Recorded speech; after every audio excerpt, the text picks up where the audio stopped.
right back, Charlie's definitely.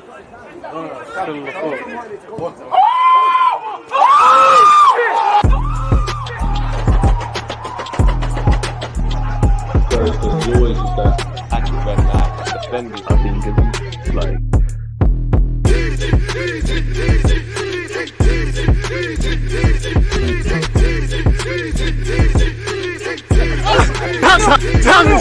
People deluded, I'm back again. Come on, Ian. Come on. Lights, camera, action. As Ian Wright just said there, people deluded. I'm back again. As usual, special guest settings. He's been on here on numerous videos. Can't imagine you don't know Babs already. But a big shout out to him tuning in. Make sure you're subscribing and following to the guy, man. How you doing, my friend? You good? Yeah, bro.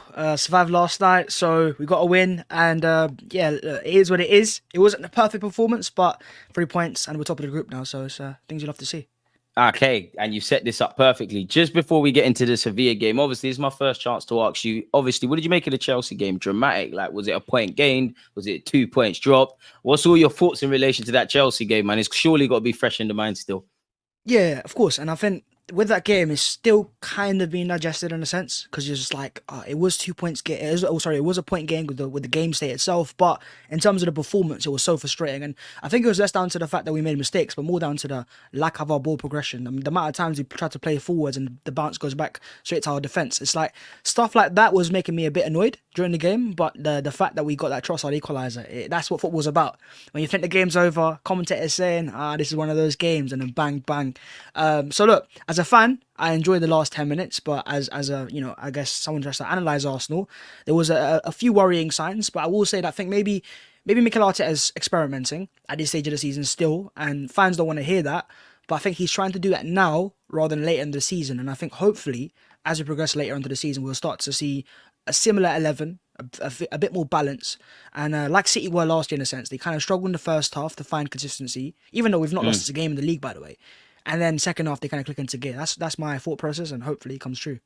I mean, I still think there's many gears to go up. I do agree with your, your comments about Mikel Arteta experimenting and things like that. Naturally, he has to find more layers and more bows to our arrows and make us more unpredictable. And I think, when I look at it, on one hand, it's something to be positive about because it speaks of the expectations. And as you said there, we haven't lost in the league. On the other hand, I'm not saying it's to be negative, it's to be wary because, there's been games even where we've won, where there's been little bits and pieces we can pick up on sooner rather than later. There might be a game like how we performed against Chelsea for the large part. We clawed something out of it, and we did some dramatics. Sooner rather than later, we might get the result that we potentially deserve, in that ultimately, to a degree, we deserve to lose the game. I can't really say that because we found 2 goals, and that is something I like. We have more of a mentality. You touched on Mikel Arteta experiment, and you also touched on, your kind of frustrations about in that game of in relation to our passing. What do you specifically mean by that for those listening? I think it comes down to bravery. I think some of our players right now, they're trying to control too many aspects of the game. They want everything to be almost choreographed beforehand. And I know Arteta is a very detailed manager, so maybe it comes from the training ground, but I think sometimes it's about a bit more freedom of expression, especially when it comes to problem solving. I think right now, teams are posing us a different question to last season, which is we're going to block the middle of the area. How are you going to find your space now? And last year, it wasn't that. It was less respect. And we saw it actually against Sevilla, where they were a bit more attacking. We had more space, and, we make more chances. If we're given space, we'll make chances, but now that we're not given space in a game like Chelsea, where they're like, look, we've got Caicedo and Enzo, you've got Gallagher and I think it was Cole Palmer, block off the middle of the area, what are you going to do? Man marked us for large parts of the games, you're right. That's when Mikel needs to realise that we can't do what we did last year. And I think in a sense, he started Jesus, Saka and Martinelli. On paper, it looks amazing. I actually thought it might have been a game more suited to Havertz, and we actually kind of saw it towards the end of the game, where if they're going to block off the middle of the park, you have to go above that, go beyond that, and you can't really go a lot more Jesus. direct. And I even saw some stats about Raya's passing numbers in terms of before Havertz came on and after they came on. After they came on, I think he had far higher long passes completed, success rate as well, because he's got a target now. And I think that's what we need to do. In games like that, that is why we signed Kai Havertz. He's a big presence, 6'4". Go long to him, and I think he came on off the bench, won 3 out of 5 aerial duels. It shows that he can do it. You also saw it against City as well. There you go. So I think that's a different way of playing, and Mikel showed it that he could do that, and actually he helped us get back into the game. So credit to that. He saw that mistake was made, and I actually think the fact that he took off Odegaard again last night, off earlier, is a sign that he will take him off. He'll take his captain off if needs be, and if he's not performing. I mean, you touched on it there, and before I wanted to ask you, what do you make of us going a bit more slightly direct? Because we did that against City, we did that against Chelsea. Obviously, for Declan Rice, we're going to get onto the Sevilla game, but in relation to Declan Rice getting that assist for Jesus, that came with Raya's kicking, and I know Raya's kicking in the first half, the stats looked a bit shaky. What do you make of us kind of, I wouldn't say abandoning our ideas, and I wouldn't say it's desperation, but for want of better phrases, it kind of is, because naturally, if the game, if the game was going to be like that, Arteta would have started these players, but football's a funny old game. It's like they say in boxing, everyone's got a plan till they get punched in the face. And I have liked the fact that we kind of, abandon our principles and kind of go for it and go a bit more long. But what do you make of that? Do you see it as a panic? Like, what do you see of it? What do you feel it like? Why do you think we have to get to that scenario, really? I think it's just like teams are giving us more respect. They're not going to give... Last year, it was Arsenal, okay, they were good, but we're going to go attack these guys. Now it's like, let's defend first. Let's block them off first. Let's limit the passes to Raya Odegaard and players like that and stop them from playing. And because that's team's first intentions, Arsenal have to almost go, okay, we have to now find different ways. And it's like how City have it, If City are given space, they can rip teams apart. But now they have to make their own space. And I think that's what we're struggling to do now is we're trying to, all the passing lanes are blocked off. So we try to pass forwards. The lane might be blocked off, but sometimes you got to play a risk. Go over the top, or try to be a bit more innovative. And I think that's the problem for Arsenal right now is when we're playing out of the back, it's all, we'll keep it simple, and try to fashion an opening, and it's too slow. And that's why we might have a lot of, field tilt and stuff getting into the final third. But how quickly are we getting that ball into that final third? Of course, if you've got Partey available, who I'd say is our best ball progressor, it'd help out. So when he returns, hopefully he returns back to what it was before. But even when he comes into the teams are still going to block for the middle of the park. And that's where we need to get the ball quicker to the wide forwards and then find a way to get into the likes of Odegaard. You're bang on the money there. And I would say beyond the obvious of disappointments and positives, one positive for me in the Chelsea game was, I know Eddie Nketiah did, we'll get onto the Sevilla game, and I know he looked quite appalling when he came off the bench, but I feel against Chelsea, all of the subs did well. Where are you at with Tomiyasu? Because Tomiyasu, for me, he looks a lot more confident going forward. He's obviously in good form. He's impacted off the bench in great form. He repaid Mikel Arteta's faith in starting him yesterday. Where are you at with Tomiyasu versus Zinchenko? Because I do personally feel when you look at the Sevilla game and you look at the Chelsea game, I think Mikel Arteta has already learned in that. I don't think Jorginho was poor against Chelsea, but we both know, and everybody listening, when you go with Zinchenko and Jorginho, it's a thing where when you're with the ball, we're very comfortable, we're very good. Without the ball, we're kind of exposed. And in hindsight's a wonderful thing. Obviously, everyone's a genius. I personally think if he could have his time again and dependent, like you said, on Partey's fitness, he might have gone with either Partey instead of Jorginho. If he wanted to start Jorginho, Zinchenko might have started on the bench, which is easy for me to say these things. What have you made of Tomiyasu's impact, and where are you at with Zinchenko at this moment in time? I think with Zinchenko, it's more, we know what he's good at and what he struggles at, and I'm not surprised that he struggles defensively. That being said, I think he's made a level of improvement on that this season, but still in terms of positioning, I think he's able to be targeted, and he almost teams have to look at what's Arsenal's weakest point, and even if Zinchenko improves, he's not quite as good as Ben White naturally defensively, so that's just always going to be a thing. And that's why in terms of Tomiyasu, I think it's just security. Now teams are going, we can't go from the left-hand side and the right-hand side. And then it becomes a case of a bit of luck, a bit of fortune. Knock it over his head. Yeah, and it makes us even bigger, We're a big team as it is, but you're throwing a 6'3" left-back who actually surprisingly going forwards, his runs inverting wise. And that's what I meant, what I said when I think he's improving and he looks more confident in that role. Because I know you've seen it. Go on. Yeah, I think in terms of improvements, Alex said this actually on a Cannon pod over there. He was like, what you can see is his receiving is better.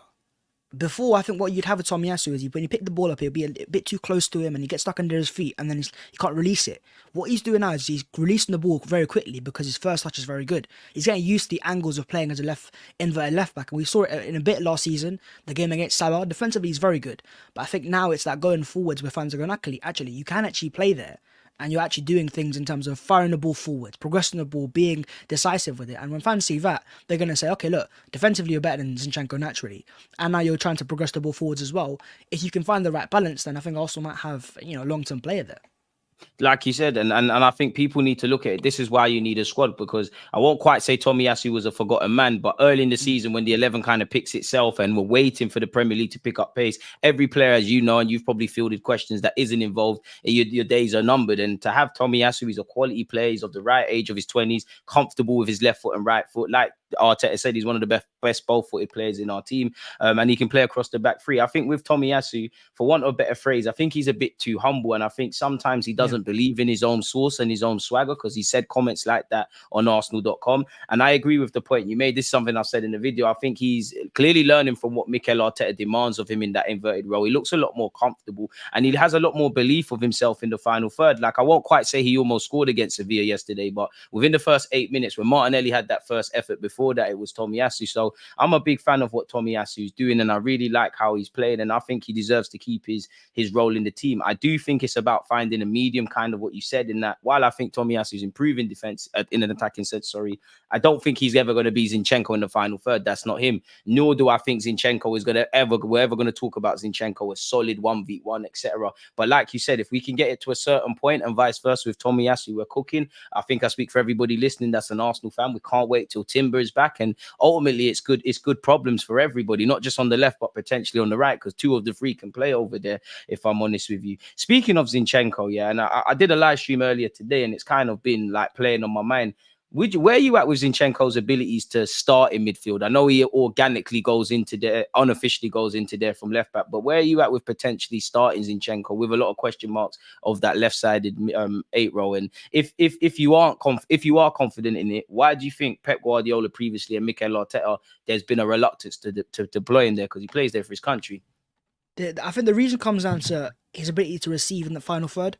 So we've seen him obviously build up the play, which is fantastic. He's natural at that. But how can you receive it on the half turn? Is he able to turn into space? I think that's the reason why maybe he's not played there before, because he's not as natural to that, or he's not as good at that. So it's about playing to his strengths. And I think his strength obviously is that ball progression into midfield and going forwards to the attack.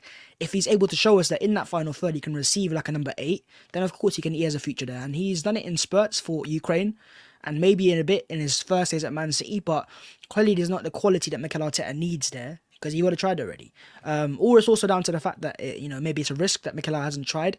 And I think there's certain things that Arteta maybe should try and he hasn't tried yet, because certain favourites don't suit him in terms of where they play. I'll give you an example of Martin Odegaard. Now, he's amazing on the right-hand side, but right now it's not working. Why not try him on the left? Because we've seen the likes of Vieira try on the left and Smith Rowe. I think we've seen a lot of players. You look at Bukayo Saka. His best role is a right wing, but he didn't start there.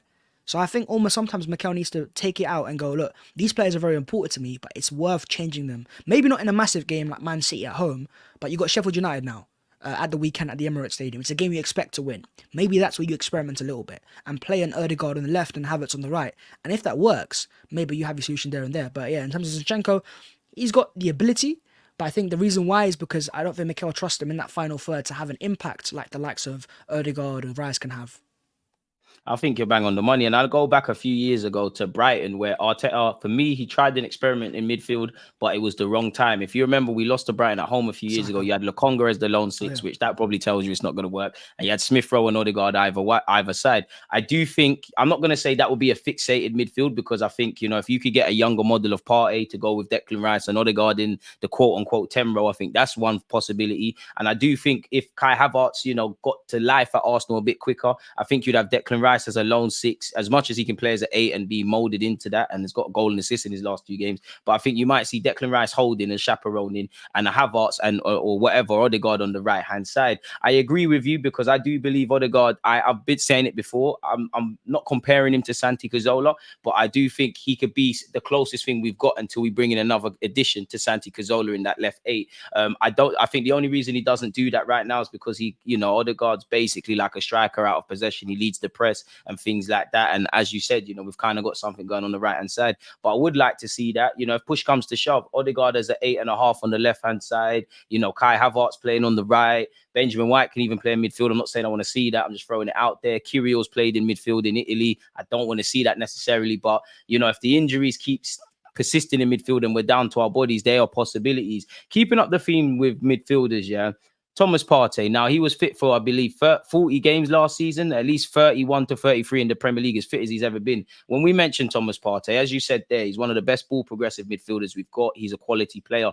But when you discuss this man, you're never really confident about him staying fit. And obviously, I know social media, there's a bit of detective work going off why Partey weren't involved, but we was told it was a muscular injury. Where are you at with Thomas Partey? And do you think this is his last season? Because last summer, I think he wasn't a player we was actively trying to move on, the Tierney's and all of them. But I think Partey was a player that if the right offer is presented to itself and we're able to get a replacement, then that might persist. I don't know if he'll leave in January. I don't advocate for him to leave in January because we're tearing up our squad. But next summer, being contracted until 2025 is a big question. Where are you at with Thomas Partey?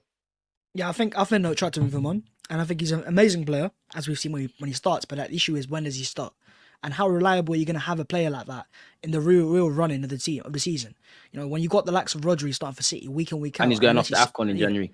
There you go. And I think things like that, less the AFCON part and more the fact that he's unavailable in very key parts of the season, is why Mikel will go, look, I can't rely upon you, and we've got extra games this year in the Champions League as well. So if I can't rely upon you, is it worth me keeping you as a player? Or going out there, you know, selling you now maybe to a club in Saudi Arabia, getting a decent sum back and reinvesting for the future. I think they see Rice as a future number 6, and I think by the end of the season, Rice would have fully adapted. And I'm not saying he'll be as good as Partey progressing the ball, but he'll be better than what he is right now. And then from that stage, they might look to maybe reinvest in the left number 8, or maybe it is Odegaard playing as almost our Xhaka replacement, because he's, I think, more suited to Havertz is. So it's a matter of, I think, finding balance. But in terms of Thomas Partey, fitness availability is the best aspect for me in football sometimes. Amen. And he doesn't have it. And it's unfortunate because at Atletico he was fit every week. I think he had like one injury after many years. So I don't know what it is at Arsenal. Yeah, I don't know what it is, but you know, maybe it's now. When he comes back, I think we have to load management. He can't be starting game week in, week out. He has to be in and taken off in the 60th, 70th minute. Bring on El Neni or Jorginho, and the fact that we've got Jorginho is a positive sign, because we can take him off now, Partey, and rest him. But yeah, muscular injury again. It is what it is. It's unfortunate. Like you said, load management. And I do think in relation to the Chelsea game, the City game, obviously playing, you know, I think he came off at half-time or by the hour mark for Ghana. I think that's been the thing. We've treaded carefully with Partey. Like you, I don't know what has happened between Atletico Madrid and Arsenal. The only things I would do to knock Thomas Partey, as I said, quality player. After losing Granit Xhaka, I thought it would be suicidal to let Xhaka and Partey leave in one window. So I'm happy Partey stayed. The only things I can knock with Thomas Partey is, evidently, we've been discussing injuries. And if you was to look at his YouTube highlights, either at Arsenal or Atletico, I don't think we see that Thomas Partey enough. Like, I think he's good a lot of the time, but there's 5 to 10 games a season he's really great. Like last season, he's scoring bangers. He's really running the show. I don't think we've seen that. And being contracted until 2025, surely a decision's been made already. Obviously, negative or positive form can kind of sway that, but Arteta and Edu have shown you that they're really analytical. They make decisions not just for the present, but also the future, which evidently Declan Rice has shown he can impact in the short, medium, and long term. So it'd be very interesting to see what happens. What have you made of Declan Rice? I can't imagine, you know, there's much to say in a good way about Declan Rice, but he's looking like captain material. He's bossing the middle of the park. He's running through the middle. He's everything we hope for and more, to the point where I'm looking at West Ham and saying, you know what, you probably should have got the same fee Caicedo got for Chelsea. We kind of owe them a bit more dollars, if I'm honest with you, man. What have you made of Mr. Declan? I think he's the one banker of the summer. Like, you just knew it'd work out. So as great as he's been, I've not been surprised. That's what it is. Like, I'm looking in at a good way, yeah. I'm like, you're driving like I know you would, defending like you would, and he's a physical machine. He's a bit of a freak in that aspect, where he's able to just bully players off the ball and take off like the kids. And I think that's why Mikel assigned him, is because in European games you need to have some level of, I guess, advantage, and he gives you an advantage straight away. Just naturally gives you an advantage. And when he's able to get in defensive positions, you know, on that left hand side when they're trying to attack us, when you got Tomiyasu and Rice there, there's no point, because you're not getting past them. And I think that's what you want in security now. And now teams realize that when they try to attack Arsenal, and we are sat back in a deep block, we don't really have much weaknesses. Last year, maybe you had Zinchenko. Xhaka's not really fast either. Now you got Rice, who's got power, and Tomiyasu can defend as well. When Timber returns, then it's a different question. So yeah, I think in terms of Rice, it's what I expected, which is amazing, because he's been fantastic. And the fact that no one talks about his price tag. No one talks about how much he costs nowadays. Everyone's like, oh, well, yeah, he's worth it. Whereas Enzo, Caicedo, you know, even the game against Chelsea, what I like so much is 2-0 down, team struggling. He's the one trying to make things happen. And that shot itself, you know, people look at it like it's an easy goal versus open goal. I'm shameless. That's better than anything Scholes, Lampard, and Steven Gerrard of the shameless agenda. He has to curl it around. He has to curl it around to get it to, you know, curl around Enzo. Hardly any time to think as well. And it's decisive and it's quick. And the fact that each time Arsenal have gone behind this season, you see Rice improve his game, is a sign of character. Like you said there, it's a sign of character. He showed that at West Ham. He's literally, in a good way, doing everything he's doing in a West Ham shirt in an Arsenal one now. And you're seeing other fragments to the game. I know he technically got an assist against Sevilla yesterday, but it was one of them where Jesus has gifted him the assist as well as getting him the goal. But the fact is, 2 games in a matter of days, he's scored that great goal against Chelsea, the dramatic goal against Man United. Obviously, he's got an assist against Sevilla. Like you said, he's justified his price tag, and I'm keen to see what he's got. And that's why, for me, I really want to see us fix the midfield. Like me and you've been talking for years. I've been very passionate about central midfield. I did think we'd see another midfield addition in addition to Declan Rice come in, which technically is Havertz. I think, we'd be here all day talking about our defensive prospects. Saliba could have his own hour sentiment. We've got great defensive prospects. We've got great players in the final third. We've got some good options in central midfield, but whether it's because of the age, the game demands, I think there's more questions than answers. I think Declan Rice answers a lot of questions. I think Odegaard in that 8.5 answers a lot of questions, even though his form's a bit shaky. We'll get on to him. Kai Havertz, I hope it continues. But, right now, for me, you look like the best that you do is you off the bench. And as much as I like Kai Havertz and I don't want to advocate agendas, a 65 million, 6-foot-odd German international Champions League winner, we shouldn't be saying that. And I like Jorginho, but is Jorginho a guy that you can bet on for 38 games? Probably not. He does well. He can come into the side. I think there's a role for him. El Nene, I think there's a role for him. Thomas Partey, you can, but where the fitness is concerned is the issue. Declan Rice is the only man currently that's realistically going to play behind Odegaard in a pivot in this Arsenal team that I think his levels. And obviously he's got his best years in front of him.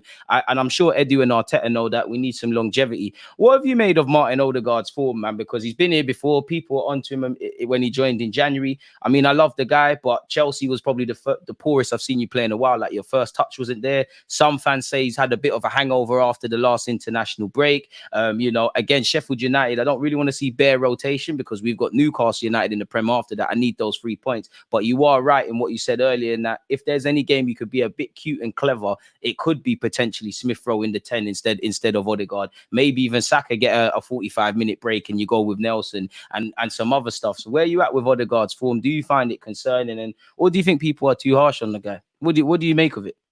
It's a mix of both. I think people are a bit harsh in terms of he's got a lot more credit in the bank than I think people realise. Last year, 15 goals in the league, non-penalty, PFA Team of the Year. That's a quality player.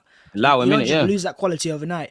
I think what we're seeing now is, for me, put down to lack of confidence and also a bit of confusion in what his role is. Last year was very obvious. It was like, I've got space, I know what I'm doing. This year, teams are going, look, we know that you're also one of the best players. So let's cut the ball off to him. And then he has to drop into different areas and he's not as effective. So he's now getting a different level of respect, but that means he has to answer different questions. And now I think we're going to see him eventually, at least, level up. It will be, a eventual process, because right now it's a lack of confidence, but all it takes is one moment, a goal or an assist, and fans are back on your thing as well. And if he scores the winner against Newcastle away from home, it's like, okay, yeah, he's an amazing player, and all his amazing stats come back. Everyone loves Tomiyasu again. It wasn't just too long ago. People said Tomiyasu not really the guy. Football is a narrative game, and I think when you miss a few chances, then fans go, oh, he's awful. He's never been good in the first place. Well, that's a lie, because he has been good. There's a reason why he was a PFA Team of the Year last year. But I get why fans are concerned, because right now you can see a player, when you lack confidence, he's not got conviction in his passing, and he's losing his duels as well, and it looks like he's a bit lost at times. And the fact that I said Arteta took him off, again, early in this game and against Chelsea, that's a sign that, look, you might be the captain, but if you're not performing and things are not working out, I will take you off. And I think now, I will see if he will start against Sheffield United. I want to see, because he's a leader of the press for Arsenal, and that's why he starts. That's the reason why he starts, because off the ball, he's probably our best player in terms of pressing the ball and leading the press. Is he able to replicate that off the ball? Because if he's not, and again at Sheffield United, you're going to have even less space because they're going to sit back and park the bus. Maybe it's time to start with someone else and give Odegaard a rest, because I think he's lacking ideas right now. He's got a bit of a creative block, like almost Raya have at times. And I think give him a little time to reflect, and then he'll be back at his best, and fans will love him again. I like Odegaard. I do think as we've improved off the ball and what Arteta is doing, I think it's come at a cost to Odegaard personally. Like, he's got 15 league goals, but I think the assists and the space and, having to like yesterday, he was man marking Rakitic essentially, and the man marking, that's come at a cost of maybe Odegaard being this creative wizard. And obviously you've got a certain summer signing down the road at our rivals. People are looking at Odegaard really spooky, but like you said, for what it's worth, he's a good player as well. But for what it's worth, former is temporary, class is permanent. I stand behind Odegaard. I still think he's a quality player, even though I do think you've dipped in form. And I'd say that yesterday he was poor, but I'd say the Chelsea one was even more poor. But fundamentally, it's 2 games in a row. And, everybody's spot is up for grabs if you're not doing your job really and truly. I can't have you here and not talk about David Raya. Now, David Raya, You know, he done the madness happened against Chelsea. There were a couple of shaky moments against Sevilla, even though I think that was a good game from him. And I do think people are exaggerating, but it does feel like he can do no right. I do think there's some people that won't speak about any flaws in Raya's game because they just simply don't like Ramsdale. Likewise, I think there's some people that, you know, obviously we all love Ramsdale, but there's some people that over love Ramsdale to the point where Raya can do no right. So it's simply put, it's just agendas. Where are you at with Raya? Do you think he's looked 100% convincing? Do you think he's looked convincing in big games? And yeah, just where you at with Raya, man? He's not been convincing for any means, but I can see why Mikel Arteta starts him, and I think it comes down to Exactly. principles. It comes down to the fact that he's still doing the right thing and he's trying the right thing. And I think that's the concern with Ramsdale in his case, is that maybe Arteta believes that when he makes a mistake, like most keepers do, he changes. And I think Arteta wants a principled keeper for now. I'm not trying to say Raya is not a long-term keeper. You know, I hope he is. But it might be a case where he's trying the right thing, but he might not be the quality of the keeper he needs. You know, and we'll find out over the course of the season where if he becomes either our Bravo or he becomes our Edison. Because, you know, Pep bought in Bravo to play the principal way, but he wasn't quite good enough, so he bought in Edison the year after. I was just thinking of Bravo before you said that as well. That's a good example. And so I think with David Raya, look, even the punch yesterday that goes over the bar at the end, people will see that as a mistake. I see that as actually being aggressive goalkeeping. That's a big save. Like, I can't lie to you. Because he's come out and claimed that. And actually, there was a good example is you watch the Chelsea versus Arsenal game and that Trossard goal. It's a similar occasion where keeper stays, Trossard scores. And, you know, you never know in this game where if he stayed on his line, it might look better. And it's not really a mistake from the keeper side, but he's being proactive. And when you're being proactive, sometimes you're going to make mistakes. And even the Mudryk just like the Mudryk goal, where he's anticipated the cross. It's aggressive positioning. And I think it works so much in our favour to why Arteta won't drop him. And, you know, as I said, if it costs us a title at the end of the season and he's not quite enough, Mikel will look in the market again. But who? Who is the Alisson on the market right now? That we can go and sign that is guaranteed. He can claim crosses, he can go long, he's 100% passing accuracy, that's what finds what nowadays. And everything that a keeper needs in the modern day of football, it's very hard to find. So I think for Ramsdale's sake, he might be looking at going, look, he's making mistakes, but Mikel will go, look, he makes mistakes, but he does the same thing again. Like, he'll try doing the right thing. And eventually he'll come off. And I think he needs Havertz in a sense, where he's going long, as we saw against Chelsea and City. When you've got Havertz as a target, he can find players. When you've got no target forwards, you can't just play it on their feet, because it's not as easy as that. So it's a marginal upgrade to Ramsdale in the sense of he's trying the right things, and he's slightly better at doing those things. And all the stats, like claiming crosses and saves and save percentage, right, it's higher than Ramsdale in the first place. So clearly, in terms of stats, yeah, he's a better goalkeeper. But it's just that I think it's about principles, and that's why he's starting over Aaron Ramsdale. And I think you're bang on the money. And to be honest with you, you know, I agree with a point you made. Like, for me, I don't really care who's in goal. I like Raya, what he's bringing for all his faults. I like Ramsdale. I don't think anyone's faultless. I think they both can make mistakes. Both have big games. Obviously, Raya hasn't at this moment like had the Ramsdale at Anfield away where he's, you know, he's like a mad block, or a few years ago where that Maddison long range effort was tipped over by Ramsdale. But I like both of them. I do think you can make a case, as you rightly said. I don't know what keeper, but if there was that Alisson, then, you know, forget both of you, or one of you's the number two, one of you can kind of keep it moving. Where are you at with Ramsdale? Do you think he leaves in January? There's been Chelsea rumours, etc., etc. Or do you think that's something that we'll deal with in the summer? Because there is a Euros. I don't imagine Ramsdale playing or not playing will affect him getting in the Euro squad. I don't think England are blessed with goalies like that. But yeah, where are you at with that? Because Ramsdale did have that interview a few days ago. Yeah, I don't see him leaving in January. I think Arsenal won't allow that to happen, because if there is injury to Raya and we're in a title race, then you don't want to have Cole Hine as your backup goalkeeper. Yeah, and also, unless there is, of course, a crazy offer, and I will say that because in January there's always crazy offers. That's the only reason why players leave. So if a team makes, I don't know, £70 million for Ramsdale, then you might have to accept that. But it might be a case where, come the end of the season, we reflect again of who's the better keeper, who's the more suited, because you never know. If there's an injury to Raya, Ramsdale comes back in and he's amazing. Fans will say, okay, he's the number one now. So it's just a matter of luck. And at the end of the year, I think Arsenal will have either keepers they can sell for a massive amount of money in terms of Aaron Ramsdale, or they can have one of those as a starter, and, you know, and we'll see who's the better keeper for Arsenal. But I think if we're going to sign a new keeper after that, which sounds mad to say now because we've got Raya and Ramsdale, then it has to be Alisson. Several brackets higher than what we've got, 100%. Yeah, it has to be, I don't know, someone said Mike Maignan of AC Milan. Someone that you know is a guaranteed, this guy's a banker, like a Declan Rice in a sense. You know it's going to work out. You know he's worth the money.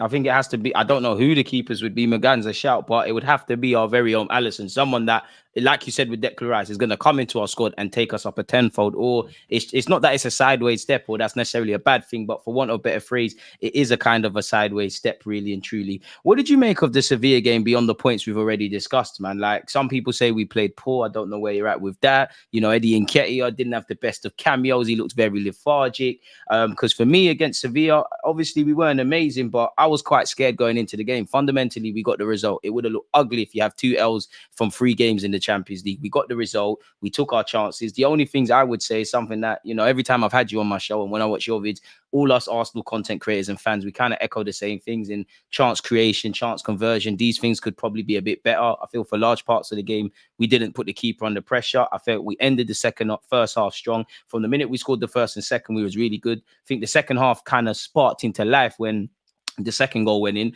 The only things I'm disappointed is that we didn't score more, we didn't score sooner, and we conceded very quickly after conceding. We conceded after scoring, and that was it for me, really and truly, with you, man. But where was you at with the Sevilla game? I think my concern was just a little bit of lack of composure going forwards at the end of the game, where you've thrown in Nketiah and Trossard a bit fresh legs, and especially in Nketiah, I'm thinking, give me a little bit more, hold the ball a little bit better. And I think what sometimes he does when he comes to the bench, and maybe it's the fact that he wants to start and he's a bit sulking or whatever, he kind of sucks the energy of our attacks when he makes a little foul, and fans go, like, as a fan watching, I'm going, oh, momentum's gone off our side again. And that's what it is for me. It's about a little bit more composure, that extra second that you need. It, I think, comes down to lack of experience. And the only player that tried to do that was Jorginho.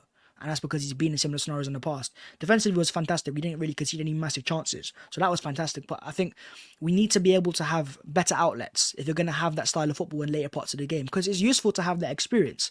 And now our players can go, look, we've gone to a tough European away ground that's got European heritage, or we've come out with a win. And that's a good sign. Experienced players with the Rakitiches and Ramos, Acuñas and Navas and whatever you as well. Weren't an easy game. It wasn't an easy game. But it's just a matter of now, the next step is that composure.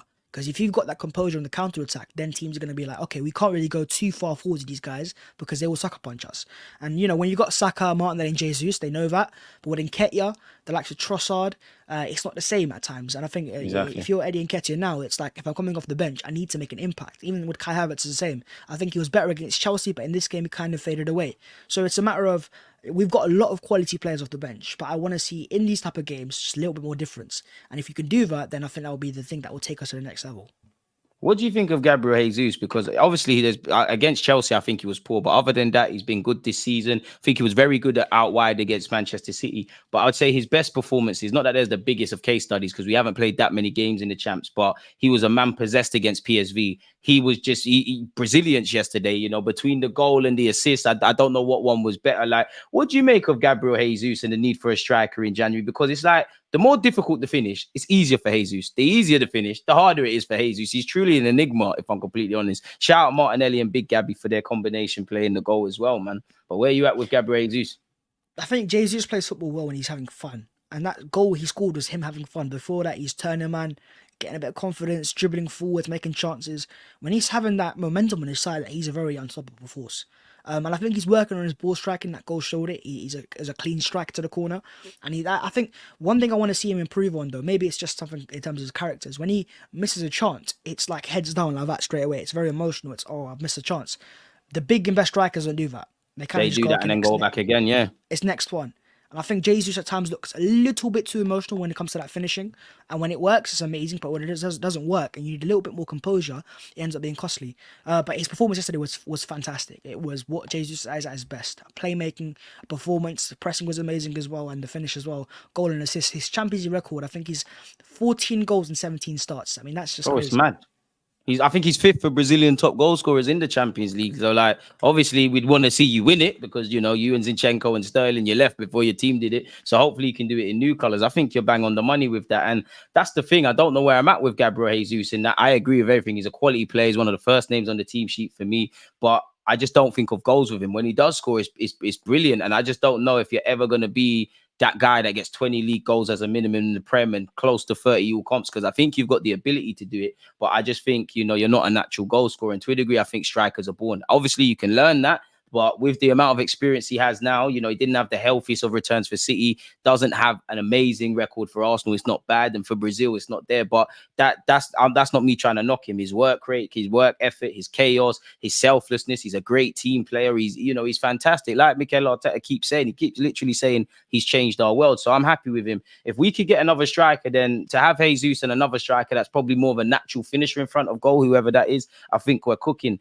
Last question for you. Who would be like, what position is the priority for you in January? Because I know a lot of talk will be around striker and out wide. I don't know for defensively. I do think Mikel Arteta's got his eyes on the centre half or another multifunctional player. For me personally, while I would like a striker or a winger, I would like another central midfielder in January. Where are you at? I think you have to look at the weaker spots, the players that we don't have players behind. And I think right centre back behind Saliba's one. You could play Tomiyasu there maybe, but he's not the same quality. And behind Saka as well, maybe a right winger. So I think if I'm looking at one position, I think Arsenal will look at maybe another defender, a versatile one that can play as a centre back and a right back. That would be, I think, the most realistic. But yeah, I think I also agree a left number 8, that's more natural there, would be nice. But because we've got so many midfielders as it is, and they're different profiles, you got Vieira, then you got Havertz, Smith Rowe and Odegaard. I don't know if they will. I think they might wait for that till the summer, and it also depends on who's available. If your man is available and you can go and sign him, go sign him. But I don't want to see us go and sign a B-rate players because that won't win you a title. You need to improve your team every time you sign someone. And I think how many signings did Arsenal make in the summer that improved our first team? Rice, maybe Timber. Havertz not sure yet, so we have to make. I would say all three. That's a good question. Do you know what? I would say all three bar Havertz at this moment in time because Raya, as you kind of said earlier, like Raya might not have, endeared himself to the Arsenal faithful, but with his starting position and his calmness, and like you said as well, when there's every reason to kind of abandon the plans of the game because you're nervous, he keeps doing that. Declan Rice is evident. Timber unfortunately got injured, but he gave us a new layer, and who knows? Maybe Tomiyasu, we're not singing his praises if Timber's fit. So to answer your question, there, I think I agree with that. I think everybody's improved it. So yeah, man, you're bang on the money. Yeah, that's the type of signing that I want to see. Even if we're going to sign players, it has to be players that improve the first team straight away, because that's how you're going to take yourself to a new level. And let's not forget that the City we're seeing now will be a different City come April. So we have to be prepared for that. We have to have the squad depth for that, and we can't have maybe even in terms of Thomas Partey, players behind that, or someone that can play behind Saliba, behind Saka. There's a few areas I think Arsenal would look to address, maybe 1, 2 if we're lucky. And if they're aggressive in the market, then they'll get us over the line as well. I think, like January is a difficult market. It's a reactive market. In an ideal world, I don't think a single manager would want to buy or sell a player because obviously you'd be equipped for that. It's a byproduct of contracts, of a lack of football, of the inevitable bust-ups. Again, there might be certain market availabilities or opportunities that we didn't know. Certain players that we believe are available in the summer might be available. Obviously, everybody wants big money signings, definitely where they work out Declan Rice. I don't really care if it's a known profile or not, as long as they improve the team. Of course, if they're household names, they improve us. I don't personally think we're going to get the Ivan Tonys and Pedro Netos and Douglas Luiz purely because they're all key members to their squads and they're probably going to be overpriced. Like you look at Ivan Toney, I wouldn't be against it, but for the fees they're asking and the fact that he's barely played, could it be worth parking off the striker market or that profile, higher profile until the summer where, Osimhen might be available with this? I think he's under contract like Partey till 2025. Pedro Neto, I can't see Wolves letting him go cheaply. And some reports say he's valued at 70 odd million. Vlahovic, we've been linked with again, who Arteta wanted, but I don't know where we're at with that. I think, if we could do it, there's that. I don't think we can negate the loan market. It didn't work out for Denis Suarez. It did for Odegaard. And obviously, you look at when we brought in Kirill, Trossard and Jorginho, Kirill didn't cost that much money. Trossard was beefing at Brighton. He was out the door. It was made clear to Jorginho because of what Chelsea were doing. You're moving on. So I think there's got to be a degree of creativity. Again, links and actually buying players, as you know, are two different things. But based on the aggressive links with central midfield, of course, it could be the media focusing on, our kind of lightweight kind of options in terms of pure pivot men. But I think we'll sign a centre mid, but we got to be able to get till January, man. We've got a couple of months. We just got to get through it. And, Mikel Arteta is going to live or die by this. And I think people would have seen this season, we need a squad. If anything, I think out of every team in the Prem, I don't have statistics to back this up, but you know, it feels like our subs have either scored or assisted the most or made the most impact of a game. You go back to Fulham, it was Eddie Nketiah and Fabio Vieira, Tommy Asu and Kai Havertz this time. There's probably some Trossard's known to do that. There's probably some exceptions to the rules. Kind of to go back to the goalkeeping thing as well. I also think that there might be a deeper issue than this Ramsdale and Raya, because I saw a stat, I think TalkSport did it. 2 of our keepers out of the 5 in the Prem have the lowest save rate. So there must be something in that's deeper than just the 2 goalies, but it's interesting. So, in fact, kind of the last question tying in, centre mid, striker, right wing, you mentioned defence as well. If you could only get one, like, forget names and stuff, if you could only address one area, if Mikel Arteta said, Babs, tell me a position, we'll grab it, that's it, but there's only one, where are you at with it? I'd go midfield on the left 8, just a more natural profile that we can actually have a team playing there. Because if Partey is going to be unavailable, have Rice as a 6, but have a proper number 8. If you got someone left 8, then you can play someone there. And maybe it could be a long-term Xhaka replacement, but it depends. It depends on how Arsenal are looking to evolve. Maybe a player that's comfortable in tight spaces, a ball carrier that can help us progress the ball and beat the press as well. There's so many different ways that Arsenal could go, and my only concern is if we do that in January, who can we actually get that's available, you know? Because if we can get someone that's big available, then go for it, like a Bruno Guimaraes, but he's not available unless you pay, I think, £100 million release clause. It's like Zubimendi, you got to do his 50 million odd, but he showed last Jan, I'm not leaving Sociedad mid through a season, so it's techie. So I hope the scouts have done their job, man. But of course, then you always got, for every player, you got your Enzo Fernandez, you know. So Chelsea are examples that if you put the money on the table, and it has to be stupid money on the Everyone's table, got a price. you can get your players. So it depends on how ambitious Arsenal are. I mean, it has to be realistic ambitions as well. You can't just be ambitious and go, right, spend £200 million on this player, because that's not going to happen. And I would depend on that. But I think, yeah, for me, a left number 8, that is a more natural profile, that if Rice is playing as a 6, we can have Odegaard as a right, and then someone else on the left.